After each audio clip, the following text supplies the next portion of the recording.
Bonjour, Anine. Hello. Thank you very much for joining me again. This section is Reconciliation and You. This will be a much shorter video as it's a much more reflective section, and hopefully you can appreciate that because this section is more about you. Truth and reconciliation. Truth and reconciliation is often shortened to just reconciliation. Truth must come before reconciliation. The Truth and Reconciliation Commission of Canada released their 94 calls to action in 2015. I invite you to read them and their report and the Yellowhead Institute's follow-up reports on the status of those calls to action. I invite you to consider which ones were completed before progress completely stalled. I invite you to think about the ways in which they were chosen and who benefits from the ones that were completed. How impactful, meaningful, and/or symbolic were they? Which calls to action apply to you personally and professionally? How did we get here? Who were your ancestors? What role did your ancestors play here? How did you come to be here? Which original peoples were displaced by your family? And which original peoples continue to be displaced? The final thoughts that I invite you to consider are: Indigenous peoples don't need saving. Indigenous peoples are recovering from genocide and working on healing and rebuilding our own systems. What we need is for our sovereignty to be respected. Indigenous people, including Two-Spirit individuals, are stepping up into leadership roles. I encourage you to support them every day, everywhere you can. These are the tips that I give everyone. So these particular tips are not necessarily related to healthcare, and I hope that you will learn them and incorporate them into your everyday life. They are: 1. Listen. Listen to Indigenous people. If you don't know Indigenous people in your day-to-day life, you can look for their books. You can follow them on social media, listen to what they have to say. 2, learn. These reports and recommendations that have been mentioned are really just a starting point. They are really there for you to understand where they fall short and what more needs to be done. 3, reflect. I encourage you to reflect upon some of these questions that we've talked about in this series. How have I been benefiting from these systems? How am I upholding them? 4, disrupt the system. I encourage you to disrupt the system in action everywhere you can, every day. And 5, celebrate. Celebrate Indigenous peoples and support their initiatives. Land back, which includes money back, language back, matriarchy back, ceremonies back, and culture back. Again, thank you very much for joining me. I hope that you will reflect upon those questions in your journal. If you have any feelings that come up for you during this time, make note of those. You may wish to come back and revisit some of those questions as you are on your learning and growing journey. So, Chimigwech Bizendawiyug. Thank you all very much for listening. Do take care. Get seated comfortably. Close your eyes if it feels comfortable to do so. Gently bring your attention to your breathing. Notice as you breathe in and out. Notice where each in-breath begins and where it turns and becomes an out-breath. Notice the spaces between breaths. Whenever you begin to feel your mind wandering, that's okay. You can always reconnect by bringing your attention back to your breath. You can bring it back as many times as needed. Just keep coming back to the breath. Take a deep cleansing breath and imagine roots growing from under your feet and your seat. These roots grow deep into the earth. The earth holds you and loves you and provides you with everything you need. You may wish to think thoughts of gratitude for keeping you grounded during your practice and for providing you with everything you need. Take another deep cleansing breath and imagine a tiny silver thread coming out of the top of your head and going up. This thread connects you to your divinity, Creator, God, the universe, whoever or whatever your higher power, and is the source of unconditional love. You may wish to think thoughts of gratitude for keeping you connected to your divinity. Remember that you are a sacred being. Imagine energy coming up through your roots and providing you with all the support you need, and energy coming from above you, pure love, through your silver thread. This energy flows and meets right in your heart center. In your heart center, imagine a light. There is an awareness that is you. When you tune into this space, you'll be able to see, hear, sense guidance from your truest self for your image. Now tune in to your emotional self and notice how you're feeling emotionally. There is no wrong feeling. Try not to judge your emotion, just notice it. Now tune in to your physical self and notice how you feel in your body in the physical space. Notice where your body is touching the floor and cushion.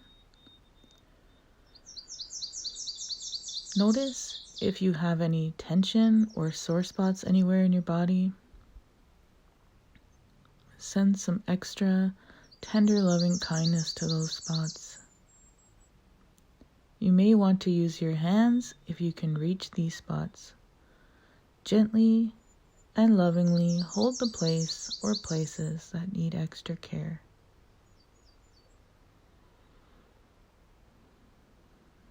Now tune in to your mental self and notice your thoughts. Try not to judge your thoughts, just notice them. Think about your intention for your painting and hold it in your heart.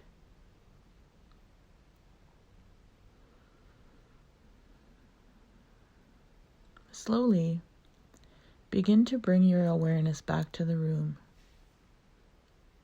Take 3 more deep cleansing breaths.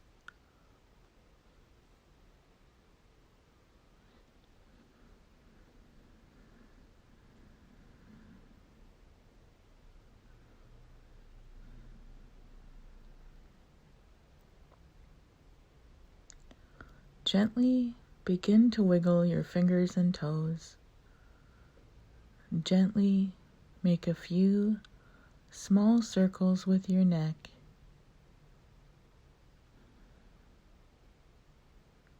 Now the other way. When you feel ready, open your eyes and come back to the room. Okay, now we're going to do 2 steps. One is deepening with shadows. And during this step, we're going to indicate what is in front of what else using shadows.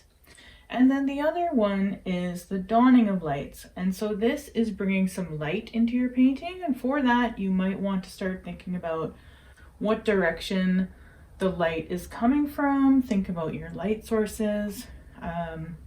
You also don't have to get that complicated if you don't want to.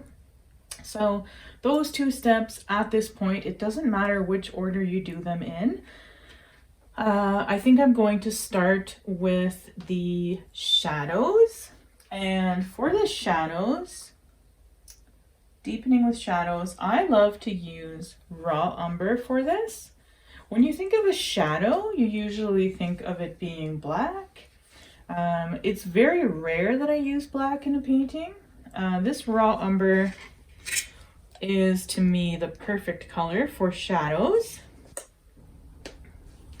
So for this step, I'm using a hog hair brush again. This one is a little bit tapered in and it's a little bit smaller. And we're going to use that same dry brush technique that we've been using. So I'm going to dip my brush in the paint and then on another area of my palette, make some circular motions to really embed that color in there. And I'm going to dab off most of the excess using my rag. And I'm going to start with the bear. So the first thing, which is pretty simple so that you can start getting used to it, is going along the outside of your being. In this case, it's my bear. And what this is doing is indicating that the bear is in front of everything else in the painting.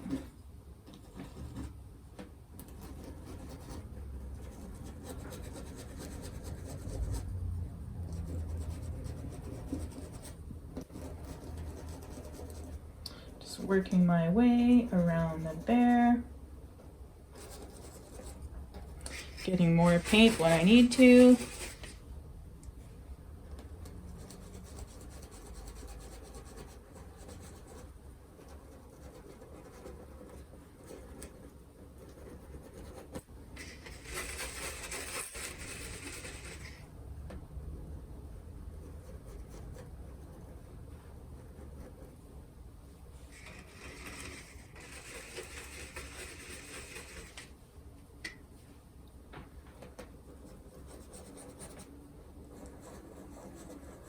Working my way around the outside of that bear.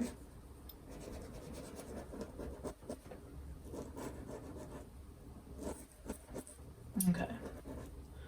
That's the outside of the bear. Now, there are some parts of this bear that are in front of other parts of the bear. This is going to be a place where you get to make some decisions. So I know that the bear's face is in front of the body, so I'm going to put a little bit of this paint color around the outside of the face to indicate that the face is in front of this part.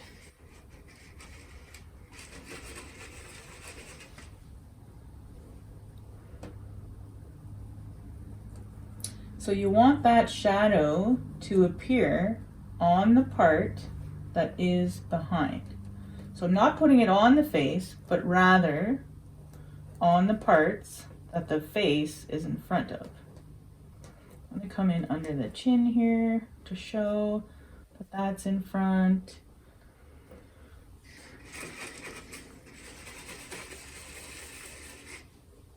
I'm going to do the same with the ear a little bit right here.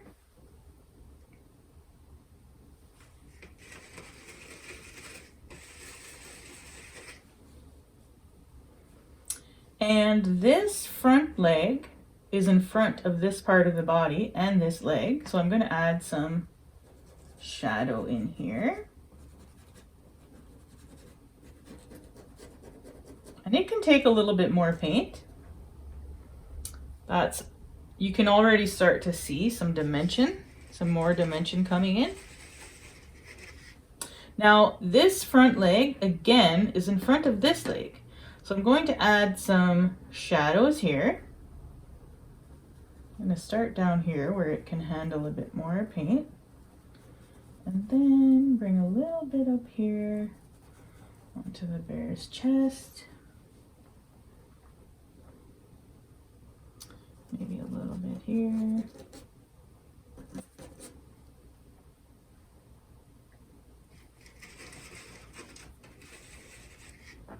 And I think a little bit more under the bear's face here.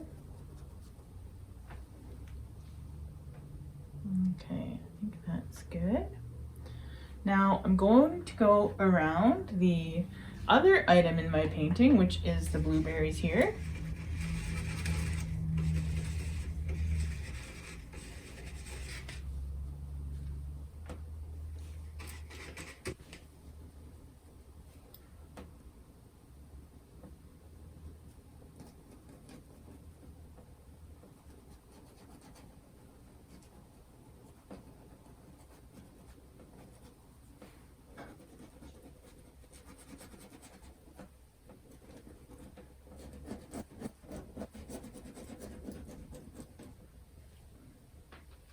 I'm also going to put a little bit there because I think this berry is in front of that one.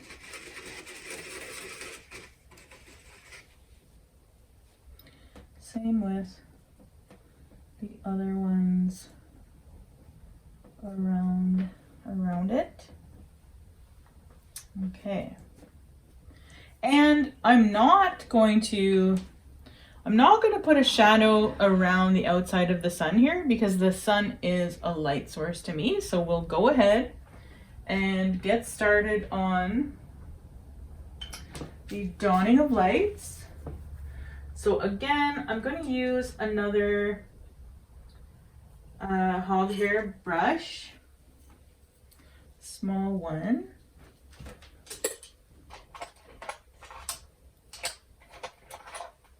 Small one, yep, there we go.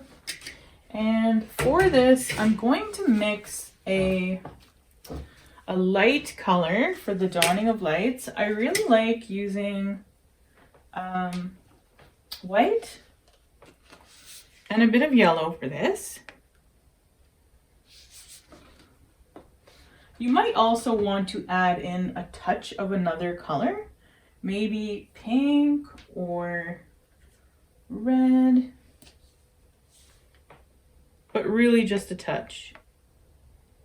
So I'm putting a drop of yellow, and I think I'm going to put a drop of that quinacridone magenta off to the side here as well.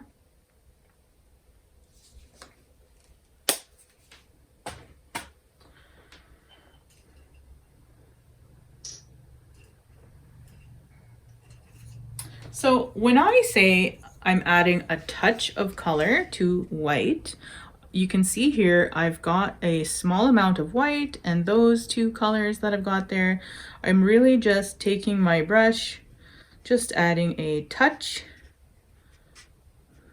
off to the side and then fully mixing it in to the white. Now we have a very, very light pink. So I've got my hog hair brush again.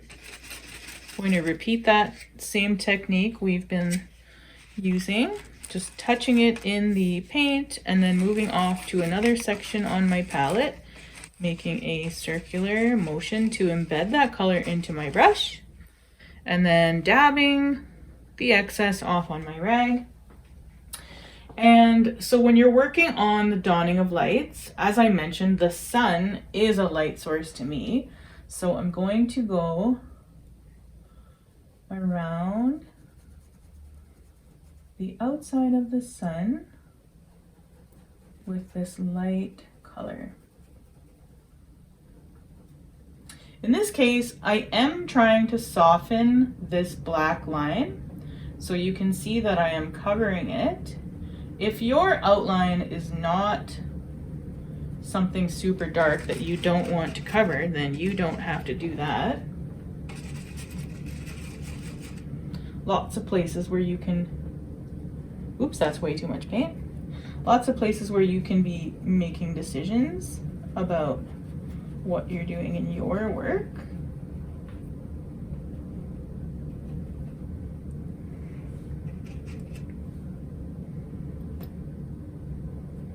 Way too much paint again.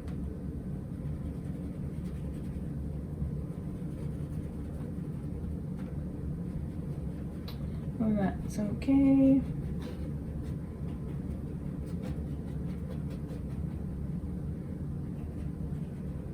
I think at this point I might actually bring some of that light color in to the sun as well. And you'll see that I'm not fully covering what's inside. It's just sitting on top of those, on top of the weave of the canvas, those squares that we were talking about.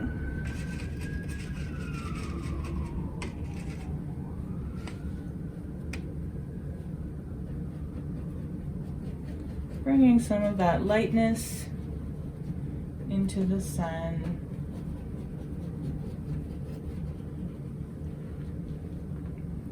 Maybe I will also do that around my blueberries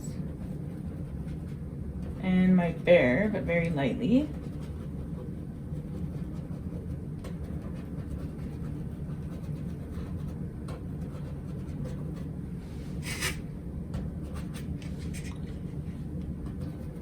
Yeah. Now, if there's other areas that you want to bring some light in, for example, on any elements in your painting, I think this bear and the blueberries should get a little bit of light. And these are really just highlights that we're adding to them now, so I'm not going to be adding very much. I'm really going to be very careful that I'm getting most of the excess paint off on my rag, and I'm going to test it on the blueberries first. It's coming in nice and light.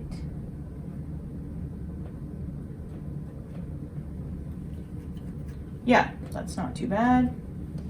A little bit of lightness. So I'm going to repeat that process on the bear. I'm thinking about the areas that are closest to me again, and I want to start on the face, but I'm worried I've got too much paint. So let me start where it could handle a little bit more paint. So this part of the bear's leg could handle some more paint, and I see that I've got a nice light layer of light showing up there, so that feels good. I'll go ahead and put a little bit on the bear's forehead and nose and ears, where I think the light would be touching the bear, maybe a little bit on its back, but I'm avoiding the areas where I put the shadows because the areas that are getting light and shadow would be different. A little bit there, maybe a little bit on this side.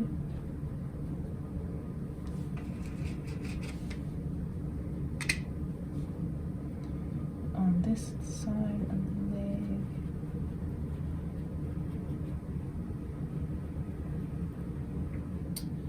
Maybe a little bit on the cheek of the bear. Again, I don't want to go in circular motions on the cheek because that gives too much of a roundness.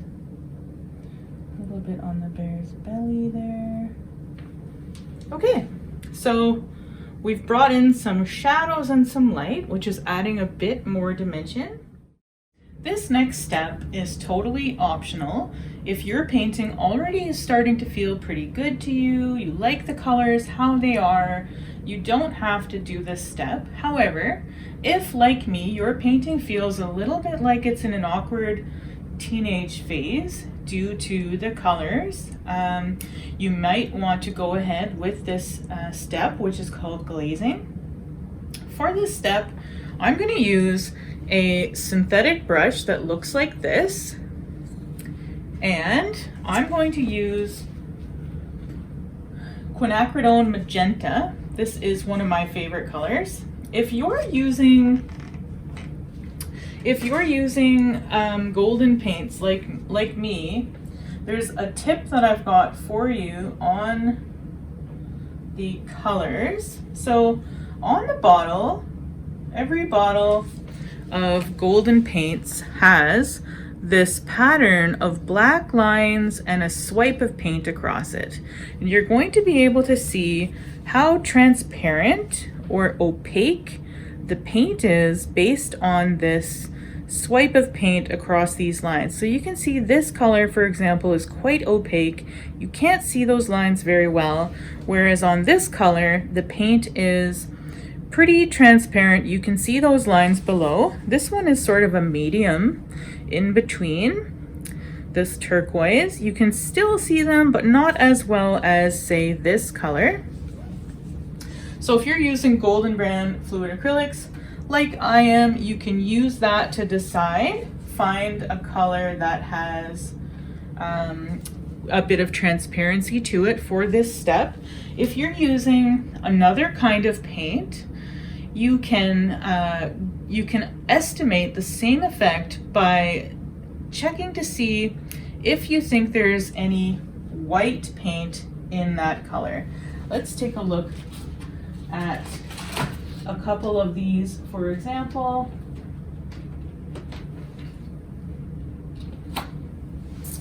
This is the Montmartre paint that I mentioned very early on, and it looks like this magenta color doesn't have as much in it, whereas this one looks like it might. You might have to use a little bit of trial and error with a different brand of paint. And before I get started on this, I want to offer you one more tip that I learned from my teacher, Angie. When you are doing this step, you really can choose any color you like. However, she always issues one warning about the color yellow for glazing. You can use yellow if you're feeling particularly called to that color. However, it does do something that's a little bit unsettling during this step, and it may leave your painting feeling, a little unsettled. So you may want to avoid yellow. If you want to stick with something tried and true, I like this quinacridone magenta. Another one that is a favorite one for glazing is phthalo blue. And another favorite of mine for glazing is this permanent violet dark. Again, you can choose any color. Those are just tips, choice tips for you. So I'm pouring a little bit of paint, and I've got my brush handy. And before I start putting any paint on here, I want to make sure that I have my rag handy. You always want to have your rag very close by for this step. And you also want to have your spray bottle nearby. So I'm going to begin by spraying my painting. And you can tell how much water is on your painting by looking at the light. So I'm just looking at it from a couple of different angles. I think that is sufficient. I'm also going to dip my brush in the water so that it is not dry. Going to go ahead and start mixing that water into the paint that I've got on my palette here. And don't be alarmed, I'm just going to take some broad strokes here really trying to cover my whole painting quite quickly with this magenta color. Now, you could have your painting secured here if you have an easel like mine. The reason I don't have it like that right now is because I wanted to get this little part that the easel part covers here. I want to make sure that I'm actually getting this color on every part of my painting. You could also glaze sections of your painting if you would prefer. And I'm starting to see a little bit of striping there because I didn't do that very evenly. So once you've got your glaze color on there, you can wipe some of it off with your rag if you would like. It's really about getting a wash, if you will, of that color onto your painting. So that is the glaze. When you are finished glazing, you'll want to lift your painting up off of your easel if you're painting on an easel like me, and that will allow the paint along the bottom of your painting to actually reach the bottom, and it also helps it not to get stuck to your easel. And now we just let this dry. Okay, once your painting is fully dry after the glaze, you can just double check by touching it, make sure it is fully dry before moving on to this part. Going to go ahead and re-secure my painting here. This step is honoring design and color. So this is when we're going to actually start thinking about the color that we want things in our painting to be. So I think that I'm not really sure about the bear just yet, but for the blueberries, I'm going to try to go in with a blue and green for the leaves. I think I'm going to use some ultramarine blue and mix it with a tiny bit of white. I don't want to use too much white because, as I mentioned, the white is more opaque, and I want those other colors in the other layers to show through. So I'm only going to use a very small amount of white to help me bring this blue into the color that I want.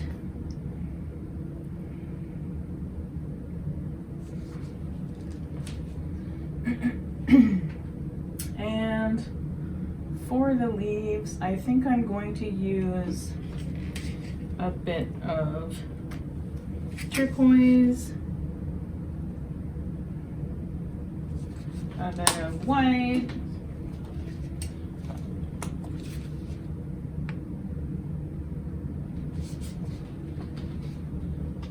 and a touch of green gold.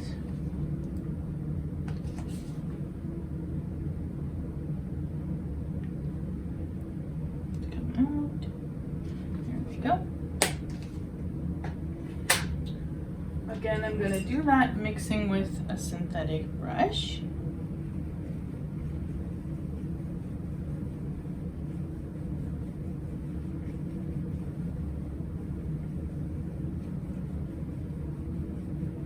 Okay, now that blue is looking pretty blue. Blueberries are actually slightly more purple, so I think I'm going to add touch of purple, see what happens here.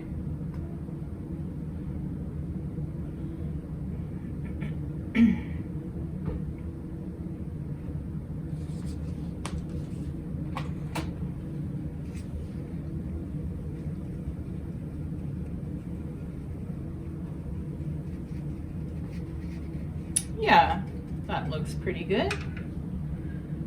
And I'm going to do the same with my green, mixing that with a synthetic brush.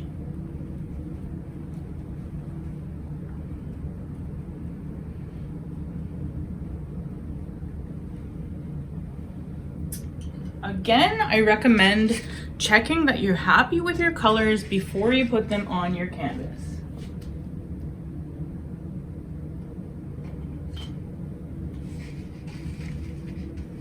Start with the blue, my red, dab some of that off.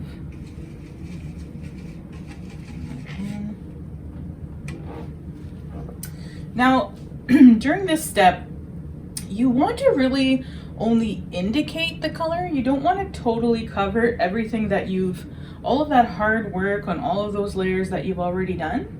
So I'm just going to come in a little bit, adding just a little bit of color, gently adding a bit of color. Okay, I'm satisfied with that. Now I'm going to repeat that with the green, but I want to try and get off much of that bluish purple color as I can before I do this step, though I'm not going to rinse this brush. I'm going to keep it dry.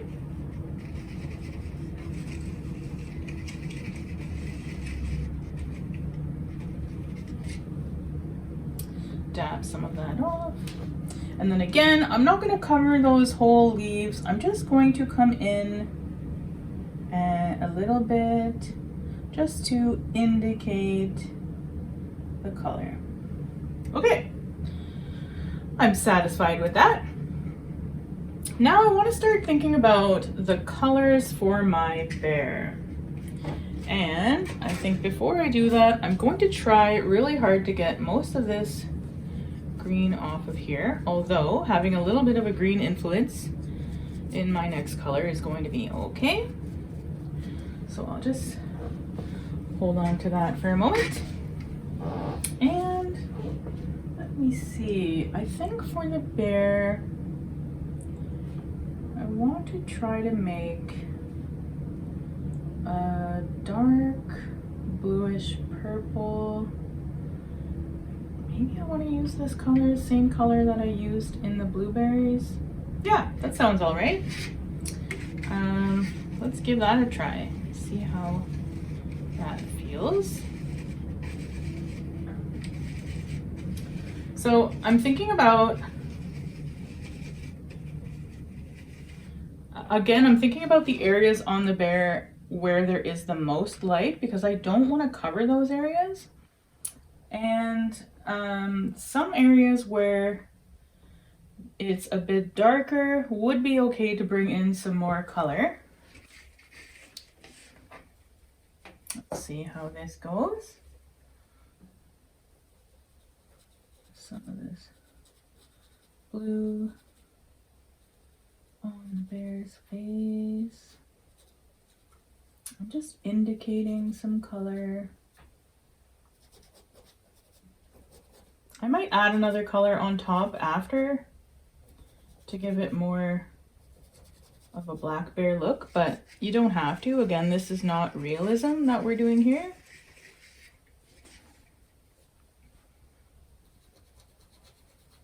Mix in some of these areas. I don't want to cover up all of that work that I've done. Mostly just indicating the color.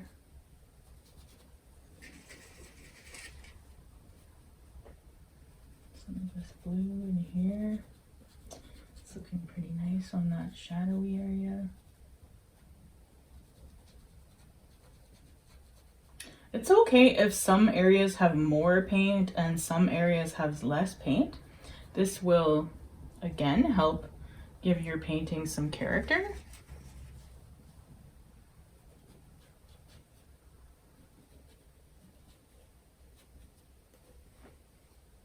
A little bit in the ears, on that ear.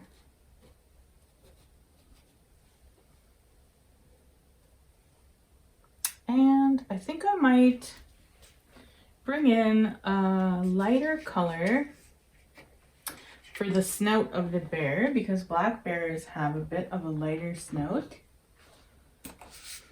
To add a touch of white and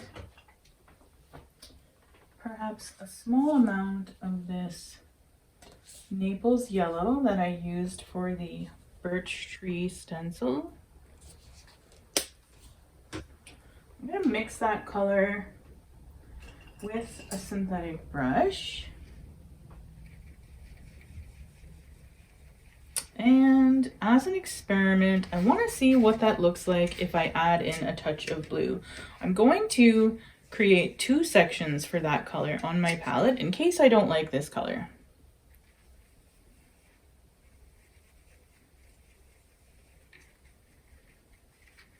Okay, that's not too bad. It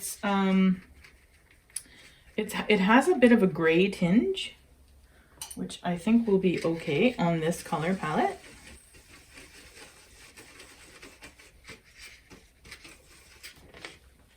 And I'm not going to need very much for this area because it's a small area.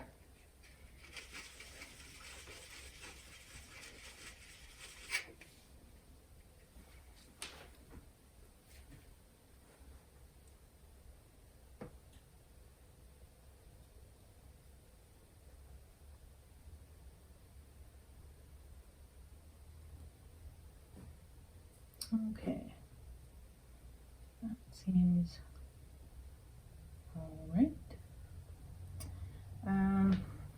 Not sure how I feel about that, but we can fix that up in the final stage where we strengthen some lines again. And I think that might be it for those colors. I'm not sure I'm super happy with the snout that color. I might just let that dry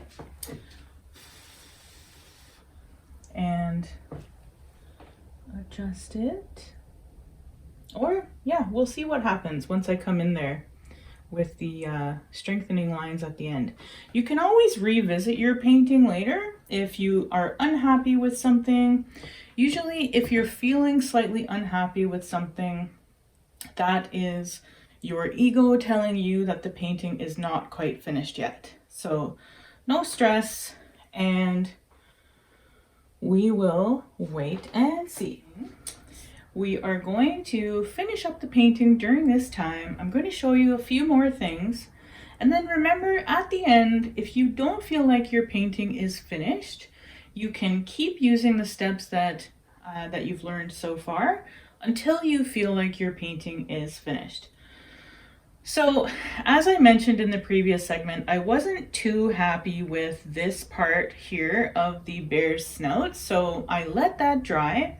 And now I'm going to go in, I'm going to re-strengthen that area with a black line. And I'm going to, using that deepening with shadows technique, I'm going to cover this area with a little bit of shadow. So that way I'm sort of hiding what felt like a mistake to me. And then in my reflection, I will think about that and I will reflect to see what might that mistake have been there to teach me for. So again, for shadows, deepening with shadows, I really like this raw umber color. I'm going to use that color again, so that way it will match the rest of my bear. And I'm going to do that shadow part first, and then I'm going to do the line to sort of bring everything together. So for that shadow, I'm returning back to a hog hair brush, a small hog hair brush. And I'm going to repeat everything we talked about already, dipping it in the paint slightly, and then rubbing in a circular motion. I'm going to wipe some of it off on my rag. And then I'm going to bring this color in.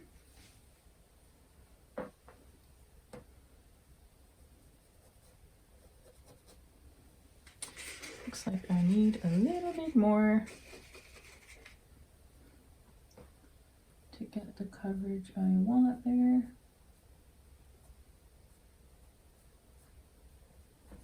Okay. Now I'm going to go back in with my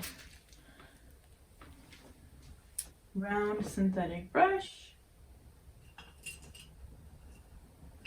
And I don't want it to be a super big line, so I'm looking for a smaller one. Maybe this liner brush will do.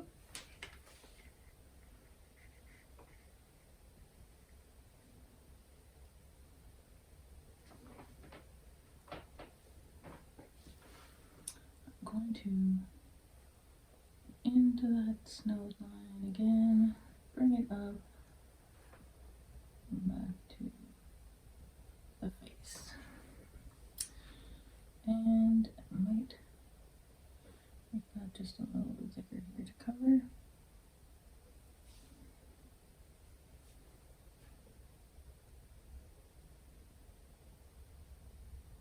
Cover that area. Okay, now I think I might add a little bit for the nose. And do I want another sized brush? No, I think I'm going to do this with the liner brush too. Just going to add some color here for the bear's nose. And another thing to consider during this step is if there are any other small details that you want to take care of. I think I want to add a bit of color to the bear's eyes. I think I'm going to use brown and white because I don't want this brown to be exactly the same as the shadows. And I want to have a little bit more coverage inside the eye. So I just poured that paint in another spot so I can use a tiny amount, just a touch of paint to create this color. Got another liner brush handy and going to add that. If you are working on a painting of a person and you want to add some color to the eyes at this point, I recommend adding another color to white before you do the whites of the eyes, because the whites of the eyes on a painting, if you were to use only white for that color, it would look pretty stark. If you add another color to that to give it a little bit of a hue, it will help make it look more, it'll help make it look softer and it'll fit in with your painting. Now I've created this light brown. I'm going to put some inside the eye here and this side. I'm gonna let that dry a bit before I add in another color for the center of the eye. And let's see, is there anywhere else on my painting that wants a little bit of that color? Yeah, I might use this color for the claws for my bear. I think that my bear wants to have some claws. To get in fairly close here, actually.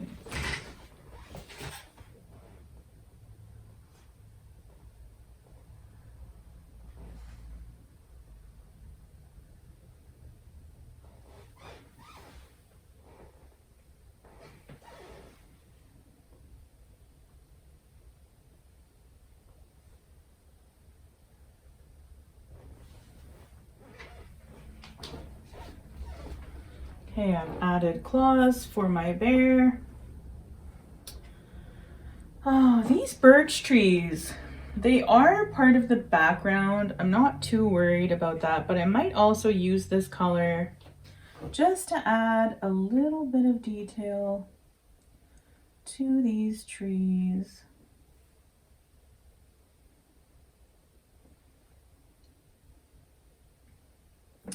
Whenever you're working on your painting, I find it really helpful to be consistently inconsistent. You want to carry that through all the parts of your painting.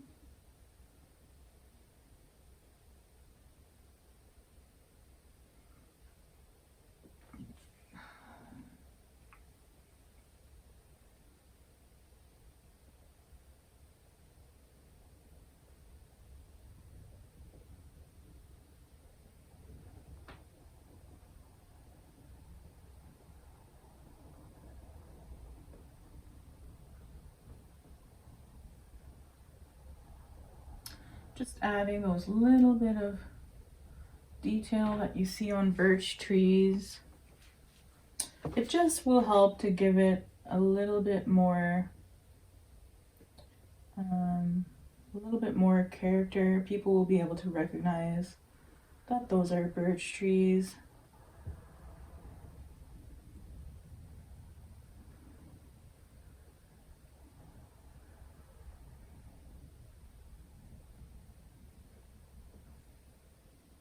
Doesn't have to be perfect. We're not going for photorealism here.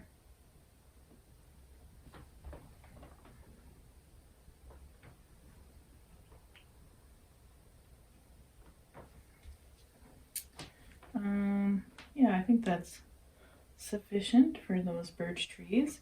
I might also add some purple here. I've noticed that the branches on birch trees sometimes have a little bit of that purple look, and I think it will go with the rest of my color palette to have a little bit of purple in there.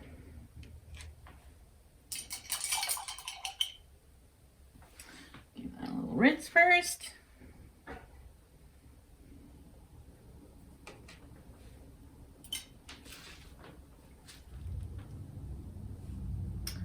So just coming off the trees a little bit. Doesn't have to be very prominent. It could be subtle. You can do whatever you like on yours.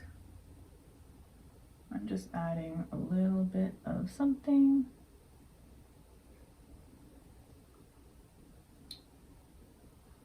Yeah, that feels good. Brush a little rinse.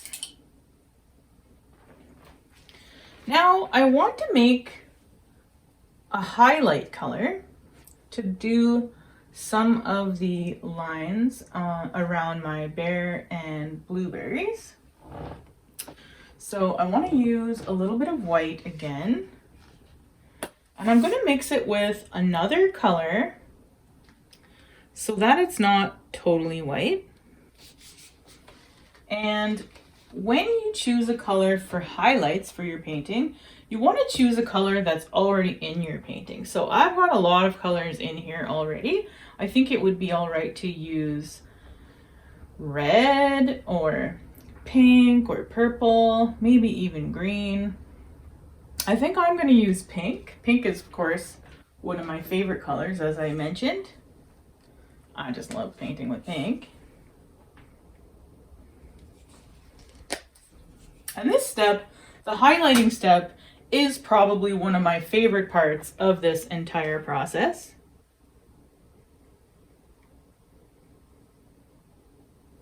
So for the highlights, you want to use that synthetic liner brush again.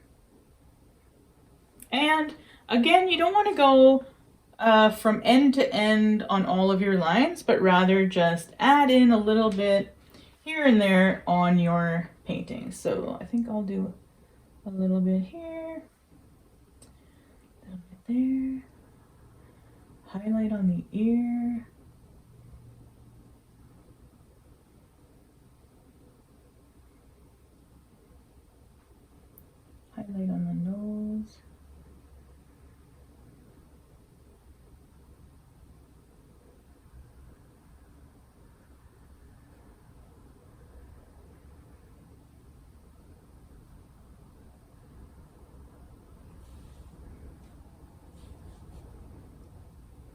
And this is looking like quite a light pink. It's not a very vibrant effect that I'm getting. It's nice and subtle. That's okay.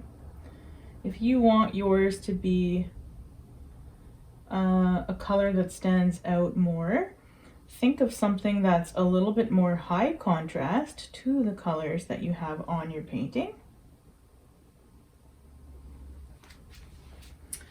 Okay, I think that's good for the bear. I'm going to do the same thing on my blueberries.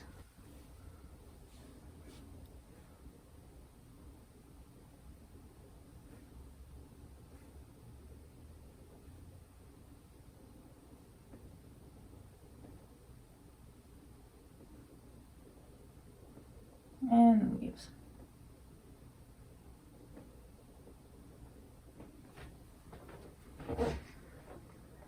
Yeah, I think that's good. Now I think those eyes have dried enough that I can finish working on that detail.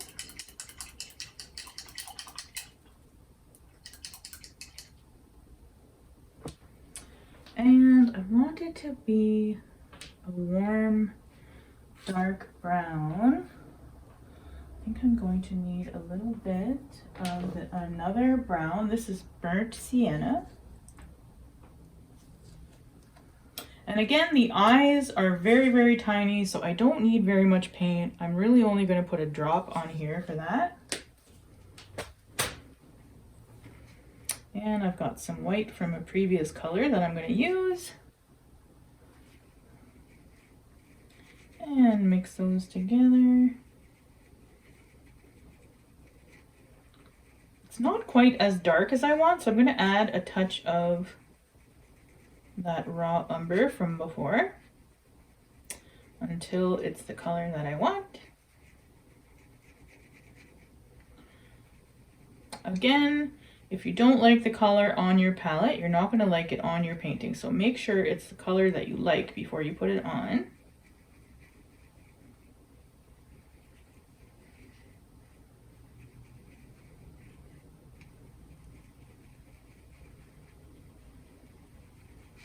Okay, I think I'm satisfied with that color. To come in and add a little circle. It actually doesn't look very different from the color I had before on there. So again, if something on your painting isn't quite how you like it, let that dry and then you'll be able to come in with another color. So I'm going to leave that for now and think about what other areas on my painting don't feel finished to me. I think that the sun needs a little bit more work, so I'm going to set the bear's eyes aside for now. And I'm going to grab another hog hair brush and see what I want to do with this sun. I think I want to add in a bit more light. So I'm going to use some white for that and some yellow.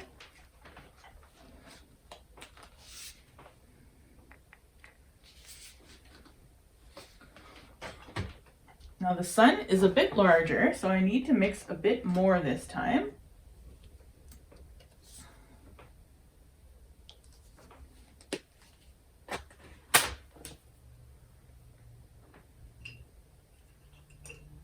I'm going to mix it with a synthetic brush.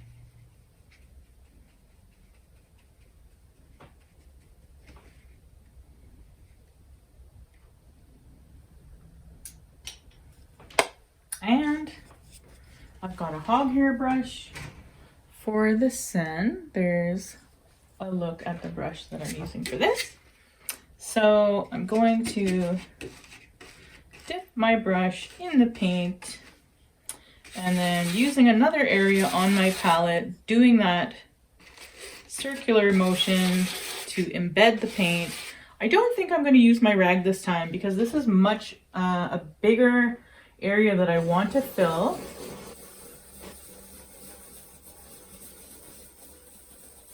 Now I'm going in there with this other color. And you'll notice I'm leaving a space again between the sun and the bear. That's called leaving a glow.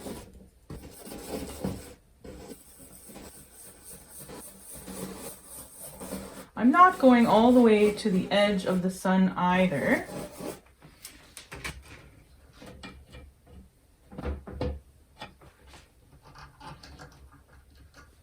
Sometimes you have to stop to adjust your canvas.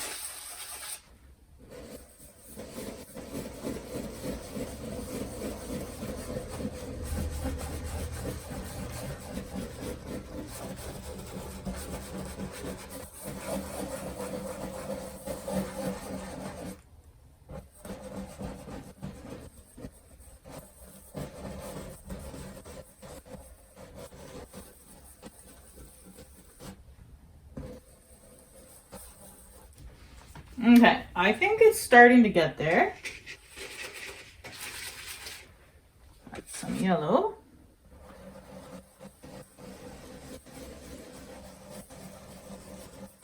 And then you want to just keep going until you feel like you're satisfied with how that looks.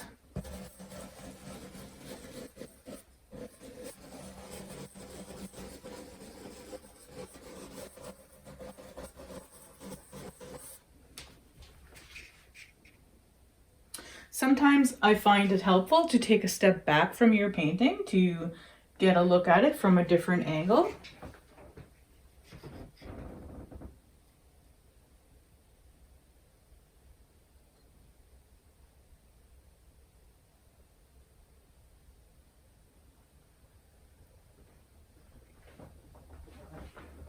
When you take a step back from your painting and you want to assess it for balance to see if you've got enough lights and darks in your painting, I find it helpful to squint your eyes a little bit while you're looking at it from a distance, and that will tell you if you have enough shadows and enough light in your painting. Again, while you've got a new color on your brush, ask your painting if there's any other parts of your painting that want to have a little bit of that color.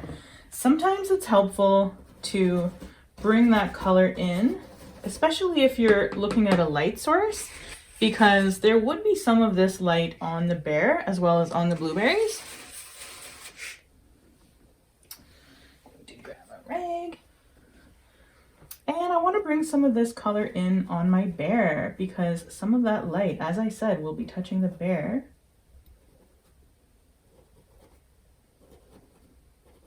I'm using a really big brush this time.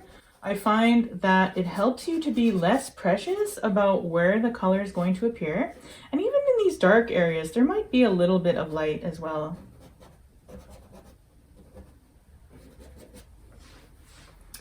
And maybe a little bit on the face.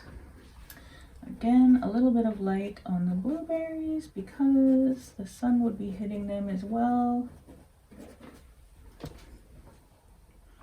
I'm going to take a step back again to assess for balance.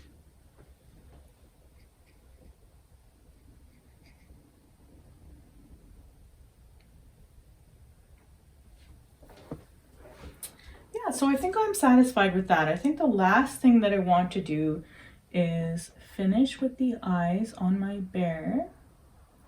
I'm having a bit of trouble choosing a color. I think I might actually use black this time because that other brown wasn't dark enough.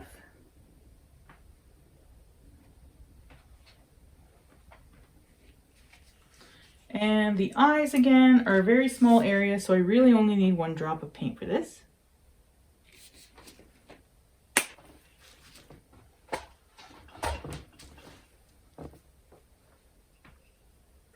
I find for the eyes, it might be easier to use a smaller synthetic round brush.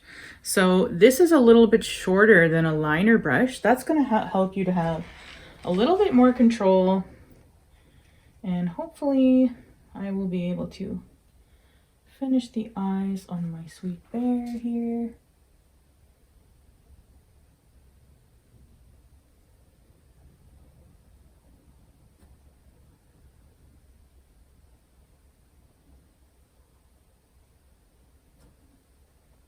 All right, that That feels much better to me. There's now much more life in my bear's eyes.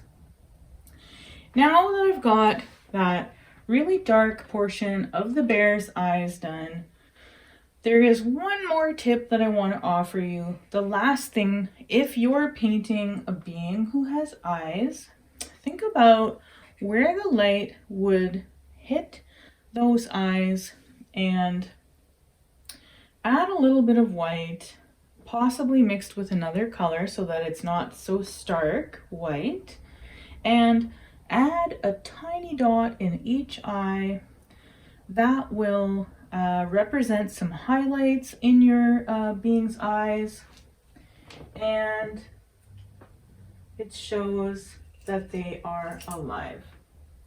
So for the highlights in the eyes, I'm going to use this super, super tiny synthetic round brush. And I'm going to use some white with another color. I don't think it matters what color you add for a small amount of a hue in the white, but you might want to use a color that's already in your painting. Maybe pink for me, or red, because I've got a lot of red and pink in this painting.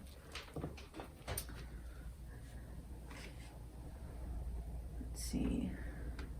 Oh, I still have some of that magenta on here from before. I'm going to use that just so that I don't have to pour any more paint. And it is looking quite magenta. Add a little bit more white.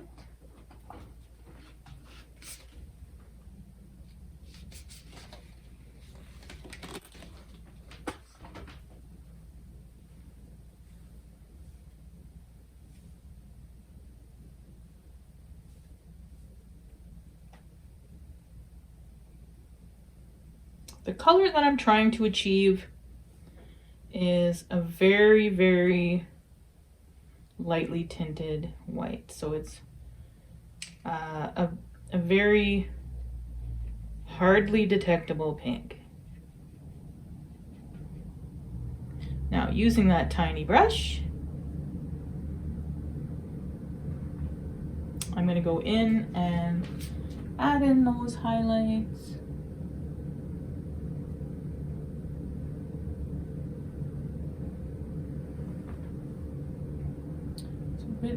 I accidentally made it pretty big on one side, so I made it slightly bigger on the side that's closest to us.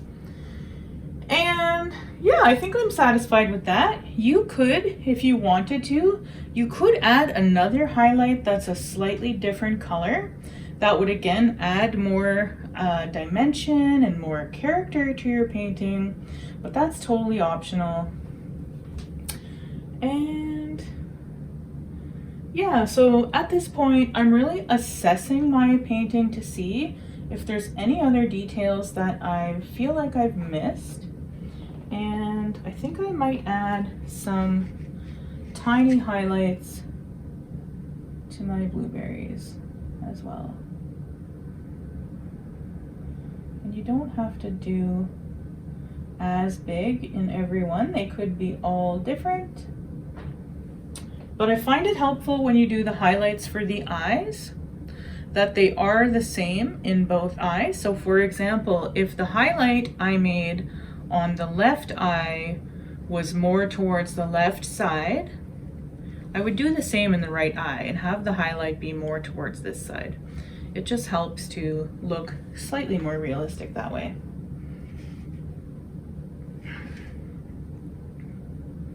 Yeah, and I think I'm feeling good about where everything is at in my painting. The last couple of things I want to offer to you is, at this point, you can sit with your painting and ask your painting what it is it has to teach you. You can, using your journal, write about this experience and write about what the muse in your painting is telling you. And then lastly, you may want to add any details to your painting, such as beads or paper. If you had any tiny items you wanted to glue onto your painting, now would be the time to do it.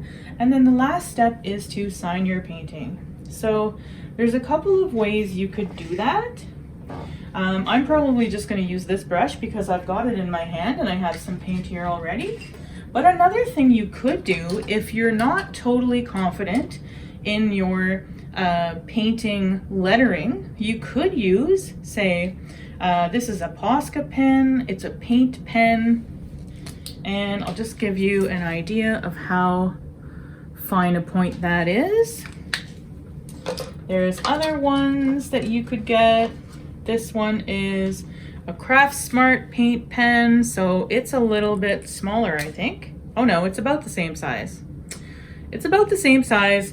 So you might want to experiment with a paint pen. However, if you're not certain that you want to keep painting, perhaps you want to use something that you already have, such as this tiny paintbrush with a bit of paint on it. I'm going to use that same color that I made for the eyes. Where did that go on my palette? There it is. So it's a very light pink, and I'm going to choose where to sign my painting. It doesn't matter. Usually people sign in the corner. You can sign anywhere you like. I think I'm going to sign mine right here.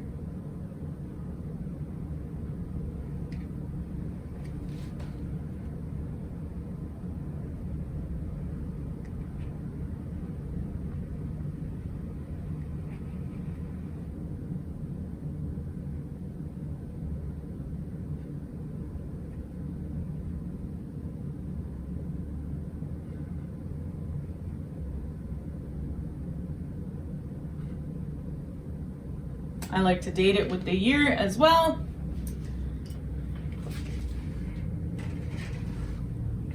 And that's it. Thank you so much for joining me while we painted this beautiful work together.